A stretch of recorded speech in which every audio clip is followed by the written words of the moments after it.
ఓం శ్రీ గురుభ్యో నమః. కొంతమంది సాధకులు అడిగారు, మేము మీ దగ్గర దీక్ష తీసుకొని సాధన చేయడం వల్ల మా కష్టాలు తొలగిపోతాయా, మా ఆరోగ్యాలు బాగుంటాయా అని అడిగారు. దీనికి నేను ఒకటే చెప్తాను. ఒక్క రోజులో మనము ఏ సాధనలు చేయకుండా కష్టాలు పోతాయని చెప్పను, ఒక్క రోజులో కోటీశ్వరులు అవుతారని చెప్పను. కానీ మానసికంగా శారీరకంగా దృఢంగా తయారవుతారు. అలాగే కష్టాలు అనేటివి మనకు ఎలా అంటే గత జన్మ తాలూకు కర్మలు అంటారు. ఆ కర్మలన్నీ కూడా సమస్యల రూపంలో, కష్టాల రూపంలో, సుఖాల రూపంలో అవి మనకు ప్రాప్తిస్తూ ఉంటాయి అన్నట్టు. కానీ ఈ కర్మ ప్రక్షాళన ఎలా జరుగుతుందంటే, మనము ఉదయం లేచినప్పటి నుండి మనం సత్కర్మలు చెయ్యము. అంటే మనం మానసికంగా, అంటే శారీరకంగా శరీరం కదిలి చేసిన, మానసికంగా మనం కొన్ని కర్మలు చేస్తూ ఉంటామన్నట్టు అంతర్గతంగా. మరి అలాంటివి కూడా కర్మలు పేర్చుకున్న వాళ్ళమే అవుతాం కదా. అయితే ఒక్కొక్క కర్మ పోయినా కొద్దీ మనకు ఒక శూన్యస్థితి అనేది కలిగి, ఒక ఆనందం అనేది కలిగి, మనం భగవంతుడి వైపు ప్రయాణం చేయడానికి ఇది ఎంతో అవసరం అవుతుంది. అలాగే ఒక విషయం బాగా గుర్తుపెట్టుకోవాలి. ఆరోగ్యం బాగుంటుందా, మాకు జబ్బులు పోతాయా అని అడిగారు. నిజమే. నేనేమంటానంటే, మీరు శారీరకంగా మానసికంగా దృఢంగా తయారయ్యారనుకోండి, ఎలాంటి కష్టాలు వచ్చినా, అనారోగ్యం వచ్చినా, జబ్బులు వచ్చినా వాటి నుండి మీరు బయటపడడానికి చాలా మేలు చేస్తుంది అన్నట్టు. అసలు ఒకటి లాభము ఉంది అని చెప్పడానికి లేదు, చాలా ఉంటాయి.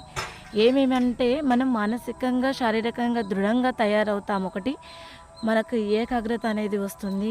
మనం ఈ భూమి మీదకి ఎందుకు వచ్చాము, అసలు మన గమ్యం ఏం చేరాలి, ఆ గమ్యం చేరడానికి మనం దృఢంగా తయారవుతాం అన్నట్టు. అంటే చిన్న కష్టం రాగానే ఏదో శరీరం వదిలేయాలి, లేకపోతే ప్రాణాలు తీసుకోవాలి, సూసైడ్ చేసుకోవాలి, ఇలాంటి వారు ఉంటారు చూడండి. 10th fail.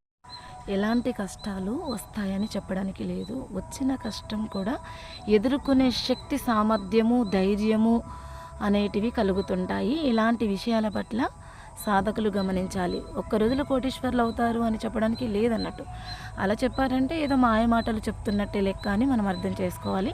అసలు నిన్ను నువ్వు తెలుసుకోవడానికి ఈ భూమి మీదకి వచ్చావు, జన్మ తీసుకున్నావు. చూడండి, ఒక విషయం బాగా గుర్తుపెట్టుకోవాలి. ఎంతటి కోటీశ్వర్లు అయినా సరే, ఎంత సంపదలు ఉన్నా, ఎంత పేరు ప్రతిష్టలు ప్రఖ్యాతలు తెచ్చుకున్న వాళ్ళు కూడా తప్పకుండా మానవ శరీరం ధరించిన వారు తప్పకుండా మరణించాల్సిందే. కానీ ఇక్కడ యోగ సాధన చేసే వాళ్ళకి మరణం అంటే భయం పోతుంది. ఇది అందరికీ అవుతుందని చెప్పను. యోగ సాధన చేసే వాళ్ళకి నా యొక్క మాటలు అర్థమవుతాయి.